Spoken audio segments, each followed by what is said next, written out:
Ассалаумағалейкум, аса құрметті қазақ елі. Қазір менің оқиын деп тұрған өлеңім бүгінгі 16 желтоқсан тәуелсіздік күніне арналады.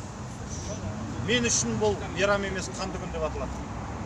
Егемендік, ерлік үшін туғандар, төніп келген отқа белін буғандар.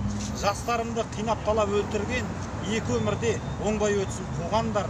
Тәуелсіздік қанмен жуған көл болып, тәуелділік отарлық ор шөл болып. Ату қыру, ашаршылық әдейі, істелінді аяушылық нөл болып. Қайрат ербол, ләззат шығып алаңға, Сәбираны әрбір жасты жоқтаймыз.